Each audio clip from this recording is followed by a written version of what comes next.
창세기 27장에 나와 있는 이야기는 평생 하나님을 잘 섬긴 신앙적인 그런 가정에도 얼마나 어처구니 없는 일들이 벌어질 수 있는지 정말 쇼킹을 주는 말씀입니다. 사람이 얼마나 약한 존재인지 아버지가 이삭이고 어머니가 리브가고 아들이 야곱이어도 하나님의 뜻과 반대하고 여러 가지 죄를 지어서 이 평생 하나님을 섬긴 이 신앙의 가정이 잠시나마 완전히 풍지박살나는 그 사실을 우리에게 말씀하고 있습니다. 자, 오늘은 평생 하나님을 바라보고 살았던 이삭이 말년에 무엇을 잘못했는지 이 세 가지를 살펴보면서 우리도 평생 예수를 섬겼는데 말년이 되면 더 어떻게 살아야 되는지 배울 수 있고요. 또 어머니 리브가를 보면서 우리가 다음 세대를 어떻게 키워야 되는지 중요한 교훈을 배우게 됩니다. 포인트는 많아도 설교는 짧으니까 긴장 풀고 들으시기 바랍니다. 먼저 이삭을 보겠습니다. 이삭을 통해 우리 세 가지 레슨을 배우게 됩니다. 첫째로 하나님의 자녀의 신앙이 뒤로 퇴보할 수 있다는 사실입니다. 사실 성경은 자주 경고합니다. 좋은 출발이 좋은 마무리를 저절로 보장해 주지 않는다라는 이 무서운 사실을 우리에게 많은 사례들을 통해서 수차례 반복해서 경고하고 있습니다. 이삭, 롯, 기드온, 삼손, 솔로몬, 데마, 이 외에도 수도 없이 예가 많습니다. 여러분, 이삭은 태어난 것 자체가 하나님의 은혜예요. 그리고 젊을 때 모리아산에서 하나님의 뜻에 이미 자기를 포기한 사람이에요. 결혼도 자기 뜻대로 안 하고 하나님의 뜻에 순종했어요. 이민도 자기 뜻대로 안 가고 하나님이 머물라고 한 그 약속의 땅에서 180년 평생 한 번도 떠나지 않았어요. 이삭은 그 땅에서 태어나서 그 땅에서 순종하다가 그 땅에서 죽은 사람입니다. 여러분, 뉴질랜드에서 태어나서 한 번도 벗어나지 않고 뉴질랜드에서 죽는다고 생각해 보세요. 주님 명령하시면 순종해야 됩니다. 그것이 이삭의 모습이었고 예수님의 인생이었어요. 예수님은 그 좁은 팔레스타인 땅에 태어나서 그 좁은 팔레스타인 땅에서 살다 죽으셨어요. 그런데 그렇게 훌륭한 이삭이 말년에 참 큰 실수를 하는데 그것이 본문입니다.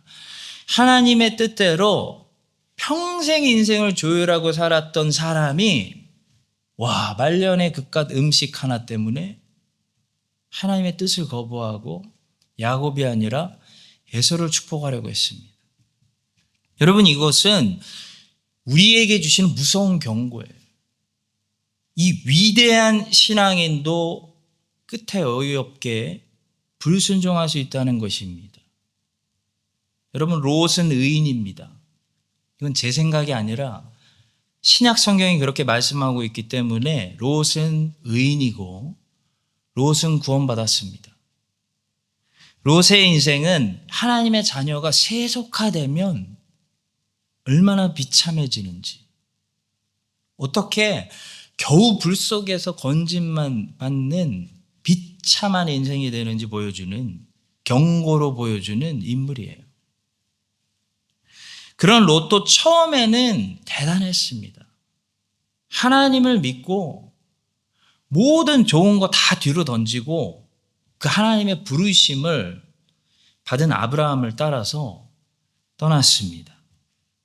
근데 롯은 점점 세상을 좋아하더니 점점 소돔과 고모라 속으로 빨려 들어갔고 그의 끝은 아주 비참하게 끝나죠.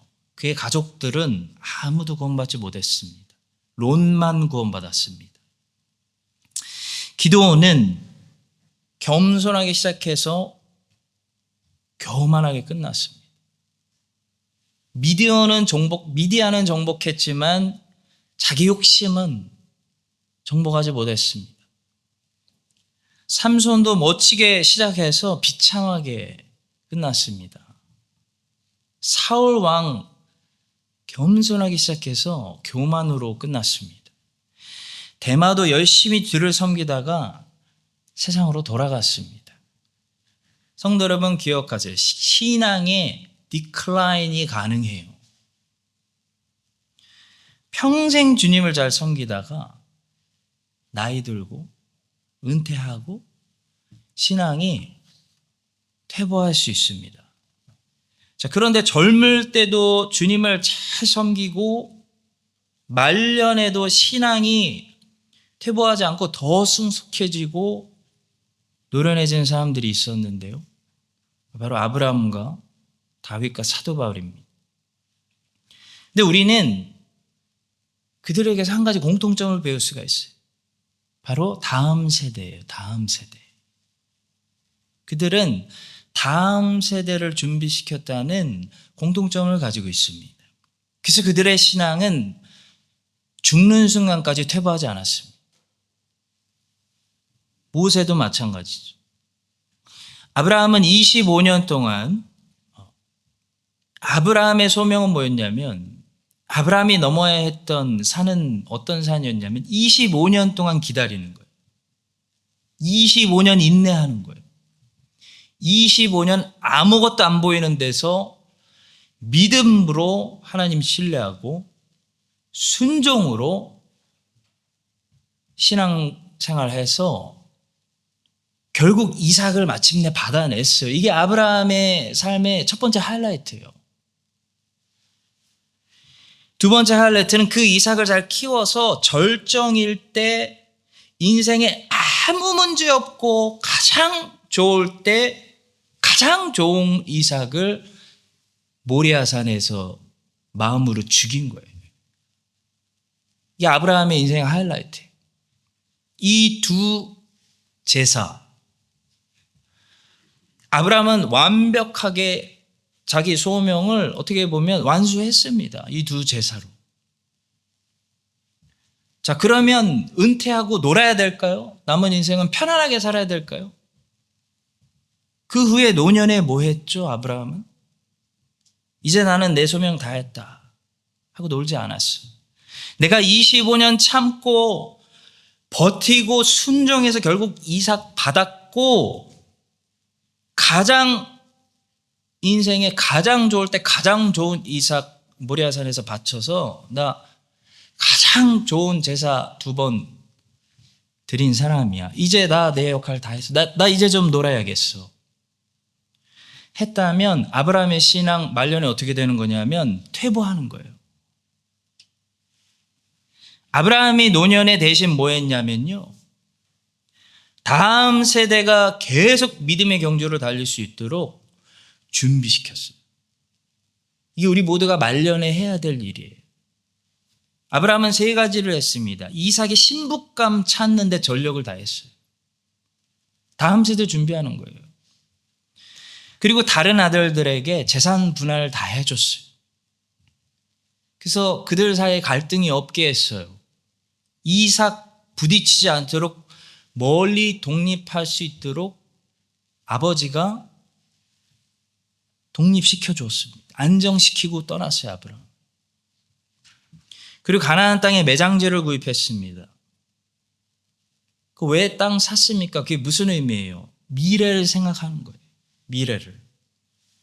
아브라함은 그런 일을 했습니다. 다윗은 노년에 뭐 했습니까?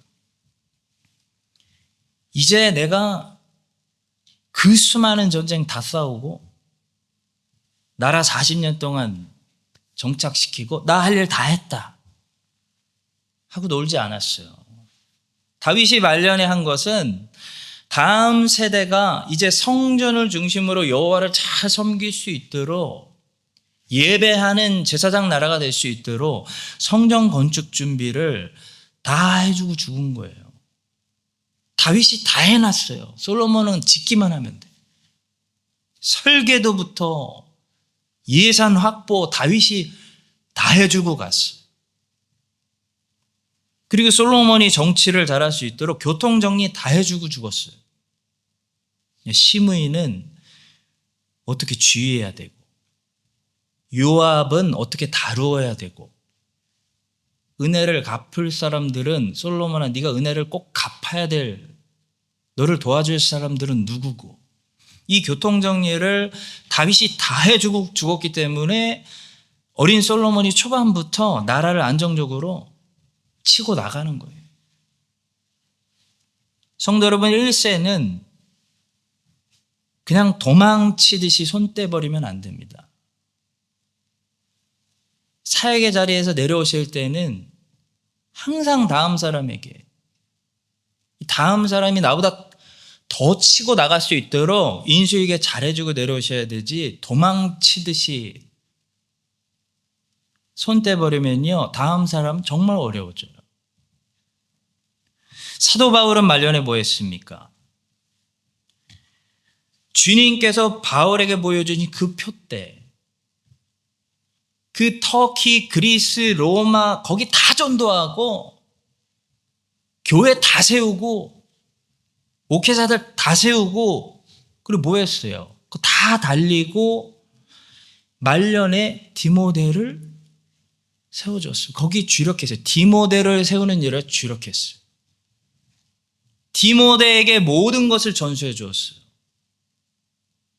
모세가 여호수아에게 했던 거랑 똑같은 거예요. 그래서 바울이 죽은 후에도 디모데나 디도 같은 다음 세대 목회자들이 이 계속 초대교회를 끌고 갈 수 있도록 해놓는 일에 죽을 때까지 전력을 다하고 죽었어요. 여러분, 우리는 이 땅에서 사라질 때 절대로 도망치듯이 사라지는 인생이 돼서는 안 됩니다. 우리는 이 땅에서 사라질 때 반드시 그냥 사라지지 말고 다음 세대에게 밑거름이 되어주고 사라져야 됩니다. 평생 하나님을 잘 섬겼는데 말년에 신앙이 더 퇴보하는 사람들이 있어요. 너무 안타까워요. 예전 같지 않아요. 이삭 보니까 예전 같지 않아요. 왜 그러죠? 나 할 일 다 했으니까. 손 떼버린 사람들은요, 할 일이 없어서 별로 할 일이 없어요. 그래서 신앙의 퇴보를 경험하는 일밖에 남은 게 없는 거예요. 여러분과 저는 아브라함, 모세, 다윗, 사도 바울처럼 오히려 은퇴한 후에 더 빛을 발해야 돼요. 은퇴한 후에 나이 들어서 할아버지, 할머니 돼서 우리 신앙이 더 성장할 수 있도록 이 다음 세대를 위해 기꺼이 밑거름이 되어주는 그런 사람들이 되시기를 예수님의 이름으로 축원합니다. 자, 두 번째로 이삭의 말년에 하나님의 뜻에 대적한 이유는 고집 때문이었어요. 고집 조심해야 됩니다. 고집스러움과 견고함은 다른 거예요. 고집스러움은 하나님의 말씀이 아니라 내 주장, 내 생각, my favoritism 때문에 생깁니다. 하나님의 말씀을 가지고 있으면요, 하나님의 말씀은 우리를 절대로 고집스럽게 만들지 않아요. 우리를 견고하게 만듭니다. 하나님의 말씀은 우리를 흔들리지 않는 반석으로 만듭니다. 흔들리지 않는 반석. 근데 하나님의 말씀이 아니라 자기 주장, 자기의 페이버리티즘을 가지고 있으면 자기의 페이버리티즘은 우리를 고집스러운 사람들로 만들어버립니다. 이삭은 지독한 페이버리티즘을 가지고 있었어요. 그 십자가에 못 박았어야 되는데 못 박지 못했던 것 같아요. 뭐였죠? 이삭의 페이버리티즘? 에서예요, 에서. 큰아들. 이삭은 어쩐 이유인지 그냥 에서를 좋아했어요. 에서가 귀여웠던 것 같아, 제 생각에. 이유는 모르겠습니다. 여러분, 원래 페이버리티즘에는 타당한 이유가 별로 없습니다. 객관적인 이유가 없어요. 그냥 주관적으로 좋아하는 거예요. 그냥 이삭은 야곱보다 에서가 좋은 거예요. 그러니까 페이버리티즘은 항상 객관적인 합리적인 판단이 아닙니다. 굉장히 주관적이고 타당한 이유가 별로 없는 그런 판단이 인 것이죠. 이삭은 에서보다 야곱을 더 좋아해야 하는 수많은 신앙적인 이유들을 사실 가지고 있었습니다. 에서는 이방 여인들과 결혼했습니다. 그거 잘못한 겁니다. 구약시대 때는 잘못한 거예요. 에서는 밖에서 사냥을 좋아하는 체질이었어요. 성향 자체가. 이것은 그가 여호와의 말씀을 묵상하는 신앙적인 성격 체질이 아니었다는 거예요. 그러니까 합리적인 이유들을 하나하나 따지자면 이삭은 야곱을 더 좋아해야 돼요. 그런데도 이삭은 그냥 에서를 더 좋아하는 거예요. 별 이유도 없이 그냥 에서가 좋은 거. 그것이 여러분 우리를 고집스럽게 만드는 페이버리티즘입니다. 근데 문제는 이런 페이버리티즘이 이삭을 어떤 사람으로 만들어갔냐면 말년에 보니까 굉장히 고집스러운 사람으로 만들어버렸어요. 하나님은 일찍이 에서와 야곱이 태어나기도 전에 계시를 주셨어요. 큰 자가 작은 자를 섬기리라. 너무 명확한 예언의 말씀을 주셨습니다. 그런데도 불구하고 이삭은 하나님 뜻을 무시하고 에서를 축복하려고 하다가 지금 이 가정에 이 사단이 난 거예요. 성도 여러분, 고집은 하나님의 뜻도 대적하게 만듭니다. 고집은 전혀 좋은 게 아니에요. 고집은 나이 든 사람만 있는 게 아니라 젊은 사람들도 고집 센 사람도 있어요. 고집은 완고함이에요, 완고함. 고집 센 사람들 좋아하는 사람은 세상에 거의 한 사람도 없어요. 고집은 하나님 말씀이 아니라 내 생각, 내 주장, 나의 페이버티즘이 강할수록 우리 안에 강해지는 못생긴 성품입니다. 고집센 사람들은 언제 하나님의 뜻에 반기를 들지 모르는 그런 위험한 포텐셜을 가지고 있습니다. 여러분, 그래서 고집스러운 사람들이 되지 않기 위해서 날마다 내 생각과 내 주장, 내 페이버티즘을 평생 십자가에 못 박으시고 내가 좋아하는 에서를 마음에서 십자가에 못 박아야 돼. 그 내가 별로 좋아하지 않는 저 야곱, 그게 또 하나님의 선택이기 때문에 내가 별로 좋아하지 않는 그 장소, 그 사람, 이 인생, 이거 내가 별로 좋아하지 않아도요, 하나님이 택했기 때문에 야곱을 사랑하고 축복할 수 있게 해달라고 날마다 십자가에 나의 에서를 못 받고 기도하셔야 돼요. 안 그러면 굉장히 고집스러운 사람이 돼요. 나이가 들수록 말년으로 갈수록 내 안에 이유도 없이 에서를 좋아하는 그 고집은 사라지고 하나님의 말씀으로 견고해져서 흔들리지 않는 반석으로 여러분과 저를 세워주시기를 예수님의 이름으로 축복합니다. 자, 세 번째로 이삭이 말년에 여호와께 반기를 들게 된 것은 육신의 정욕 때문이었어요. 에서가 사냥한 그 고기가 얼마나 맛있었는지 저는 먹어보질 못해서 모르겠지만 그 고기 때문에 지금 이삭이 엉뚱한 일을 저지른 거예요. 오늘 본문에서 이삭이 여러분 이 17장 보시면요, 얼마나 자기 육체의 감각들을 철저하게 신뢰하고 있는지를 보세요. Taste, touch, hearing, smell. 너 에서 맞지? 하면서 뭐 냄새 맡고 뭐 음성을 들어보고 만지고 먹고 다 육체적인 감각이죠. 야곱이 어머니가 만들어준 고기를 들고 들어왔어요. 이삭은 리브가가 만든 고기를 먹으면서 이것이 에서가 지금 사냥해온 지금 프레쉬 그 고기라고 착각하고 신나게 먹고 있는 거예요. 한마디로 속고 있는 겁니다. 또 이 아들이 정말 에서인지 확인하려고 뭐 했죠? 이삭이 눈이 안 보이니까 아들을 계속 만졌어요. 너 에서야? 아들을 만져보니까 털이 많은 거예요. 당연하죠. 야곱이 형처럼 흉내내려고 몸에 염소 새끼의 가죽을 붙이고 나왔기 때문입니다. 저는 이게 어떻게 구별이 안 되는지 뭐 이해는 안 가지만 어쨌든. 또 음성을 듣고 음성은 못 바꾸니까 음성을 듣고 조금 의심했습니다. 목소리가 야곱의 목소리인 거예요. 그 순간 근데 야곱이 밀어붙이죠. 냄새를 맡아보니까 에서의 냄새입니다. 그래서 야곱을 에서인 줄 알고 180도 속고 에서를 축복합니다.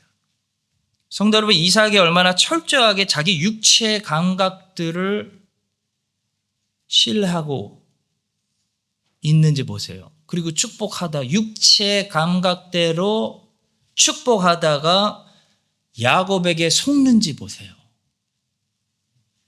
마찬가지로 인생이 말년으로 갈수록 우리의 신앙이 퇴보하지 않으려면요, 우리는 더 영적인 기능들에 민감해지는 그런 사람들이 돼야 하는 것이지 육체 덩어리, 고깃 덩어리가 되면 안 되는 것입니다. 고깃 덩어리가 되고 육체가 되면 반드시 이삭처럼 분별력을 잃어버려요. 판단 미스를 해요. 자꾸 판단 미스를 하는 거예요. 에서를 야곱이라고 하고 야곱을 에서라고 하고 선한 것을 악한 것이라고 하고 악한 것을 선한 것이라고 하는 이 분별이 안 되는 하나님의 뜻에 대적하는 본의 아니게 그런 삶을 사는 거예요. 교회에 제일 해가 되는 사람들은 분별력 없는 사람들입니다. 분별력 없는 사람들은 악한 것을 선한 것이라고 해요. 자꾸. 선한 것을 자꾸 악한 것이라고 합니다. 왜냐하면 마귀에게 속기 때문이에요. 그 사람들이 나쁜 사람들이 아니라 마귀에게 속는 거예요. 그러면 언제 분별력 없는 사람이 될까요? 바로 육체의 덩어리가 돼서 육체의 오감으로 모든 것을 판단할 때 꼼짝없이 분별력 없는 사람들이 되는 것입니다. 여러분, 여러분의 육체 감각을 신뢰하지 마세요. 이 느낌이 좋은 거 보니까 이게 맞구나, 이게 옳구나라고 생각하지 마십시오. 에서인 줄 알았는데 야곱일 수 있습니다. 이 냄새가 참 좋네. 하나님도 이 냄새를 좋아하시겠지? 라고 생각하지 마세요. 참된 예배인 줄 알았는데 우상숭배하고 있을 수도 있습니다. 육체의 감각을 신뢰하지 마시고 여러분들의 영의 감각을 깨우시고 하나님의 말씀이 항상 명확한 음성으로 들릴 수 있도록 우리 열왕기상에서 배웠잖아요. 아이야 선지자, 늙은 선지자 기억하시죠? 안 보이는데 하나님의 지시가 너무 명확하게 들려요. 다 분별해요. 여로보암의 아내가 분장하고 들어와도 다 알아요. 그런 분별할 수 있는 사람이 될 수 있도록 여러분 기도하셔야 되고 이렇게 기도하셔야 되고 이렇게 잘 오신 거예요. 성령 충만해야 되고요. 깨어있는, 그래서 에서와 야곱을 명확히 분별해내고 마귀와 하나님을 분별해내는 그런 아이야 선지자 같은 우리 교회를 깨어서 지키시는 여러분들 되시기를 예수님의 이름으로 축원합니다. 자, 이제 리뷰가로 넘어가겠습니다. 야곱을 잘못된 길로 인도해서 20년 동안 고생하게 만들었던 어머니 리브가를 통해 우리가 다음 세대를 어떻게 인도해야 되는지 세 가지를 배우게 됩니다. 첫째로 리브가의 잘못은 세상의 방법으로 하나님의 뜻을 성취하려고 했다는 것입니다. 이삭이 느낌에 의지해서 판단했다면 리브가는 세상 지혜를 의지해서 판단했습니다. 이삭이 느낌만 좋다면 무조건 좋은 거야 라는 실수를 했다면 리브가는 결과만 좋으면 다 좋은 거지.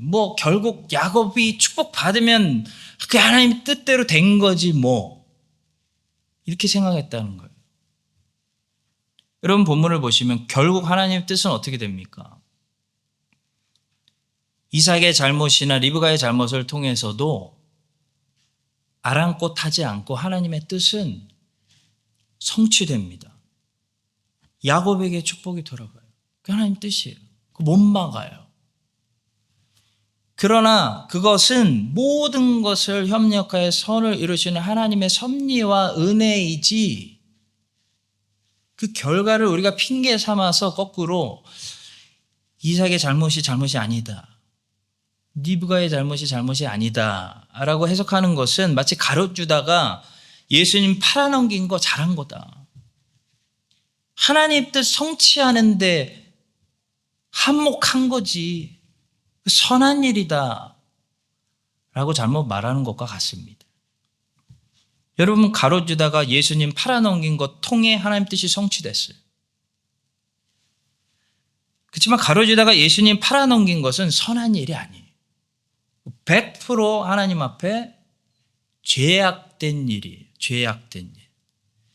그래서 그 결과로 유다는 죄의 책임을 져요.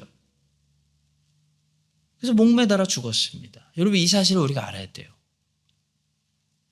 하나님의 은혜가 하나님의 섭리가 협력하여 선을 이뤘지만 유다는 자기 죄의 책임을 지고 매달아 죽어요. 마찬가지로 결론만 보면요. 리브가의 속임수를 통해 에서가 아니라 하나님 뜻대로 야곱에게 축복이 돌아갔지만 여러분 대가가 있었어요. 그 대가로 그 잘못된 방법, 그 죄의 대가로 리브가는 죽을 때까지 아들을 다시 보지 못해요.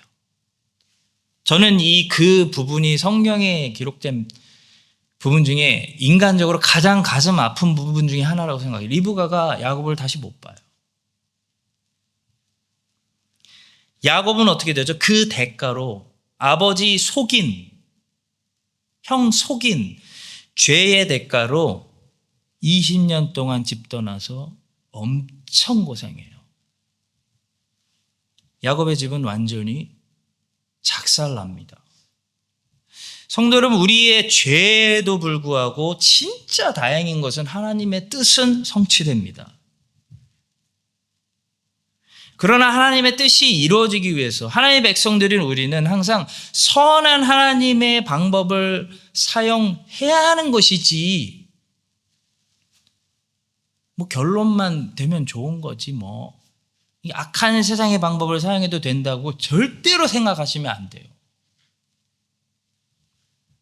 속임수를 써도 되고 교회가 좋아지기만 하면 되지 거짓말을 해도 되고 뒤에서 슬쩍 해도 되고 눈 감아줘도 되고 도둑질 해도 되고 공의롭지 않아도 되고 그런 방법을 해도 다 괜찮아. 하나님의 뜻은 이루어져. 이렇게 생각하면요. 하나님의 뜻은 이루어져요. 하나님의 뜻은 그럼에도 불구하고 이루어지지만 그 죄의 대가를 우리가 반드시 치르게 된다는 거예요. 그래서 여러분 우리는 하나님의 뜻이 이루어지도록 하나님의 방법을 써야 하는 것입니다. 리브가처럼 잘못된 방법 쓰시면 안 돼요. 우리가 죄인인지라 죄가 없을 수 있지만 그렇다고 하나님의 도덕적인 뜻은 변하지 않아요. 우리 부모님들, 이 자녀를 하나님 뜻대로 우리가 잘 키우고 싶으면 이게 중요합니다. 결과만 보시면 안 돼요. 자녀가 잘 어떤 사람으로 자라주길 바라는 그 결과만 자꾸 보지 마세요. 결과만 붙잡고 기도하지 마세요. 과정을 보셔야 돼요. 크리스찬은. 과정이 뭐죠? 매일매일이 우리 앞에 주시는 과정이에요. 오늘이 과정이에요.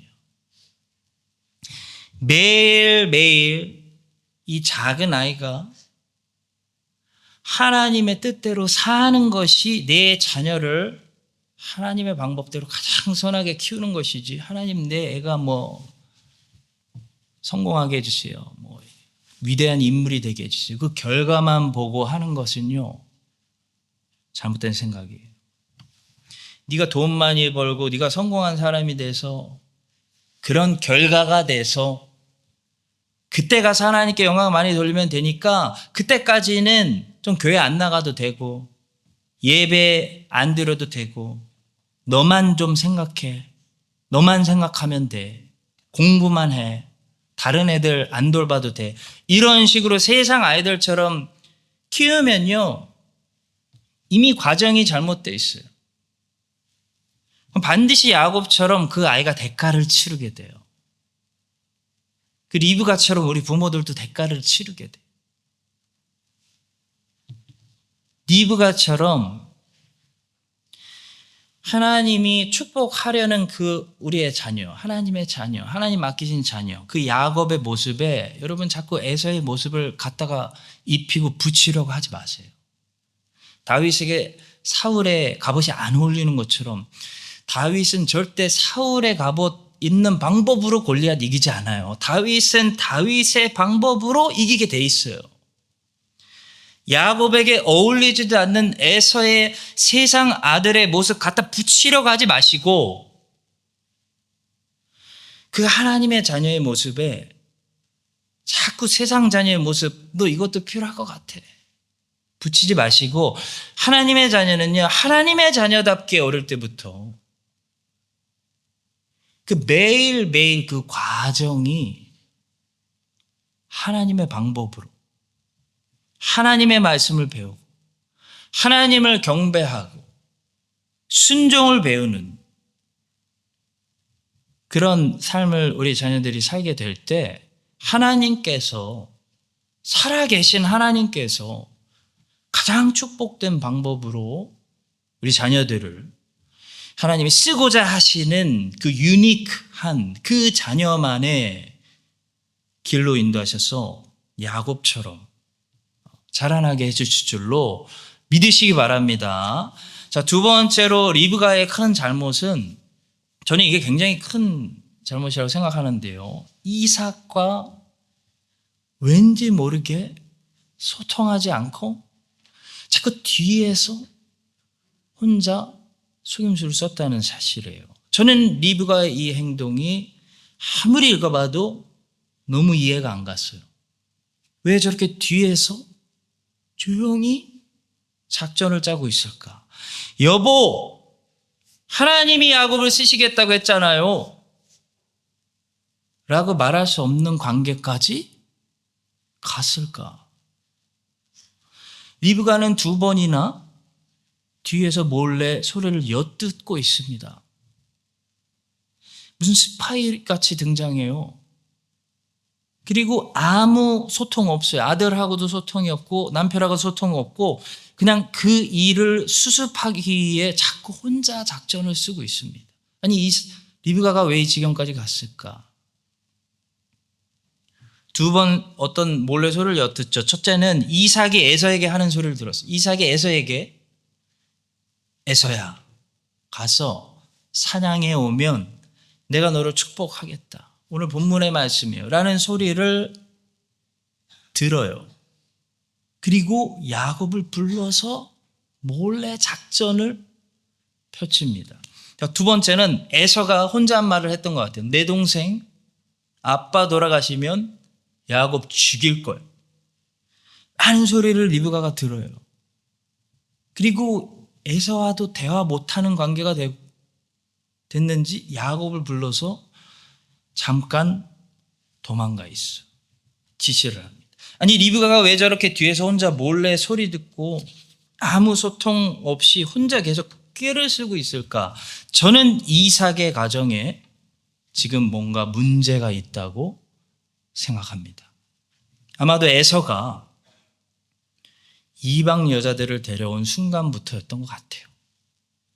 이방 며느리들이 집으로 들어왔어요. 하나님만 왕으로 섬기던 이 가정에 문제가 생겼던 것 같아요. 리브가의 입장에서 보면 이랬던 것 같아요. 에서가 이상한 여자들 데려왔을 때 이삭이 딱 잘라줘야 되는데 여러분 이삭 아시잖아요. 어떤 사람인지.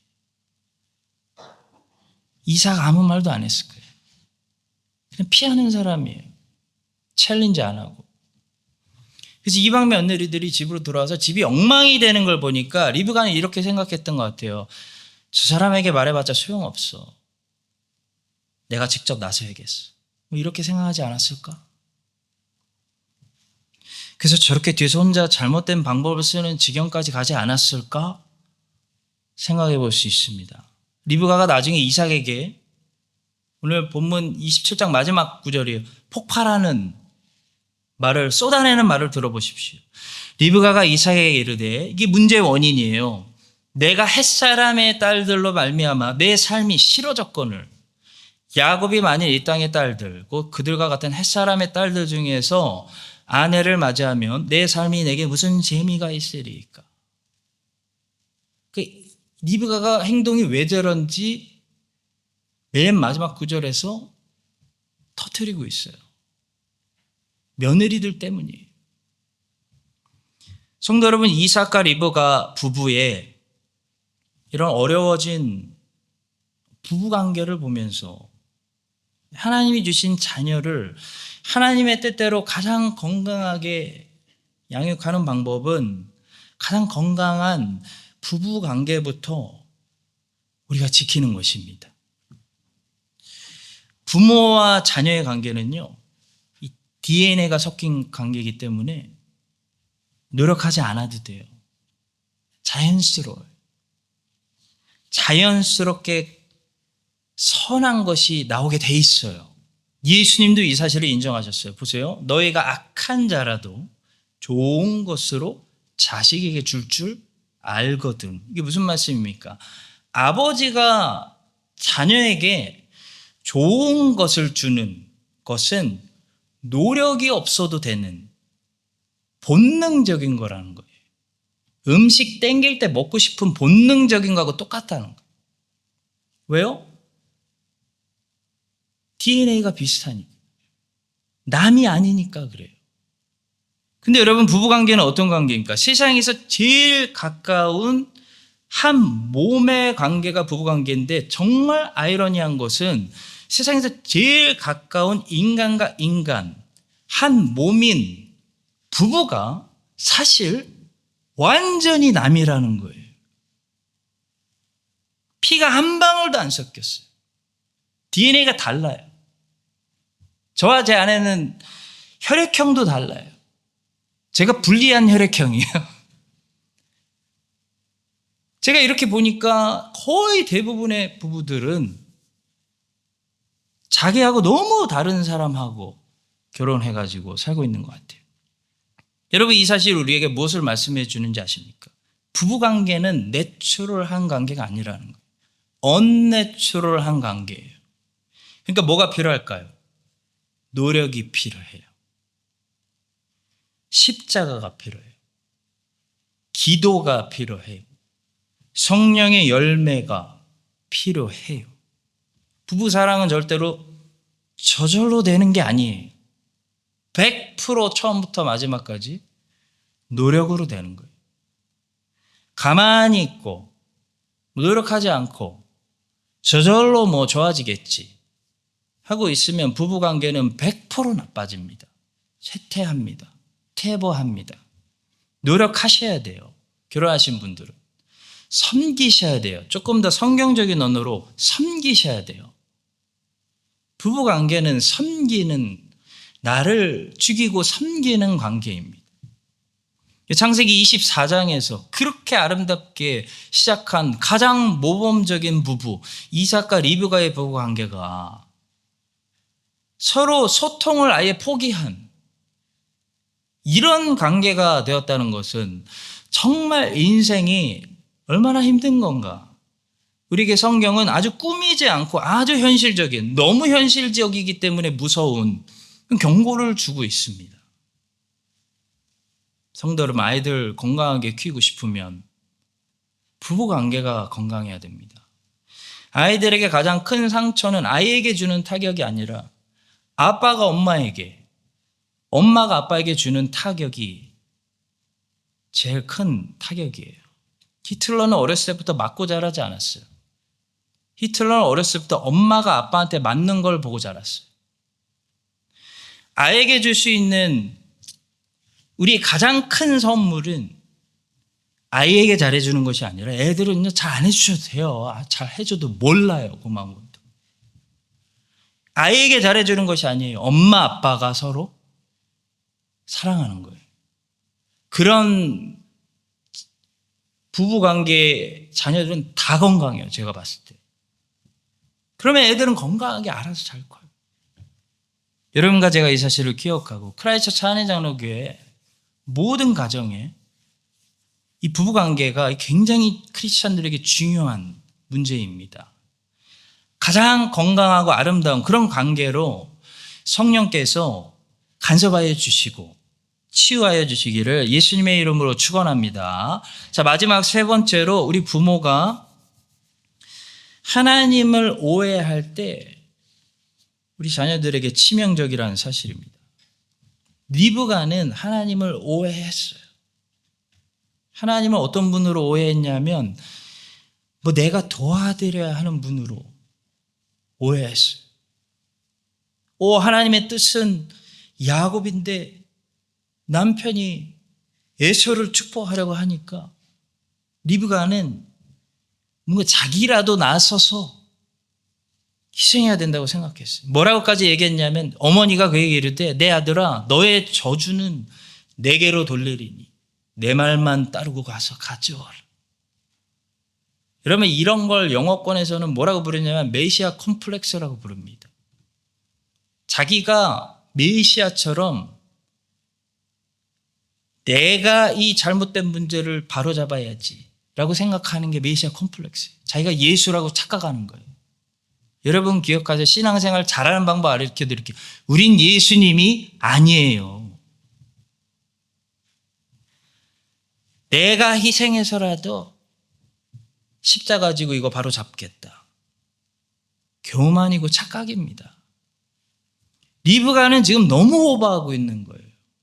너무 위험한 발언을 하고 있는 거예요. 자기가 하나님도 못하는 거를 지금 해드려야 된다고 생각하는 거예요. 그런데 여러분 리브가가 몰랐던 하나님은 우리가 보는 27장 전체를 감싸고 계신 우리 하나님은 어떤 하나님입니까? 리브가가 하나님을 도와드려야 하는 그런 하나님이 아니고요. 하나님이 이 부족한 인간들, 이 부족한 죄인들을 지금 뭐하고 계시는 거예요? 도와주고 계시는 하나님이. 이삭이 얼마나 고집을 부렸습니까? 리브가가 얼마나 잘못된 방법을 쓰고 있습니까? 에서가 얼마나 지금 이 가정에 걸림돌이 되고 있습니까? 미친 자녀죠. 야곱이 얼마나 비겁합니까? 갈 길이 멀죠. 아주 성품이. 그런데도 결론적으로 하나님의 복음, 그 작정하신 뜻은요, 이 가정에서 떠나지도 않고 실패하지도 않고 실수하지도 않고 계속 신실하게 뜻을 성취해 가고 있습니다. 하나님이 우리 크라이스트처치 한인장로교회를 도와주고 계시는 거예요. 우리가 하나님 도와드리는 거 아니에요. 하나님이 연약한 맨날 자빠지는 우리를 날마다 도와주셔서 여기까지 온 거예요. 우리의 죄에도 불구하고 모든 것이 협력하여 계속해서 이 교회를 향한 우리들을 향한 이 하나님의 선하신 뜻이 성취되고 있는 것입니다. 우리가 하나님의 뜻이 이루어지도록 우리가 헌신으로 서비스로 도와드리고 있는 거 아니에요. 사랑하는 성도 여러분, 부모가 하나님을 잘못 알고 있으면요, 자녀까지 같이 고생하게 돼요. 가장 자녀에게 축복된 부모는 돈 많은 부모 아닙니다. 똑똑한 부모 아니에요. 하나님을 제대로 알고 있는 부모예요. 하나님이 누구신지를 아는 부모예요. 여러분과 제가 왜 계속해서 성경 공부를 해야 되고 종칼빈 해야 되고 어성경 해야 되고 성경 읽기 해야 됩니까? 하나님을 제대로 알기 위해서요. 내가 하나님을 바르게 알아야 내 자녀도 인생의 순간순간 착각하지 아니하고 하나님을 바르게 알게 되기 때문입니다. 우리 모두가 이 사실을 기억하고 여러분 열심히 성경이 말씀하시는 하나님, 그 하나님을 아는 일에 우리가 다 같이 힘을 쏟고 애쓰는 크라이스트 찬해장로교회 모든 부모님들 되시기를 부족한 죄인들을 도와주시는 예수님의 이름으로 축원합니다.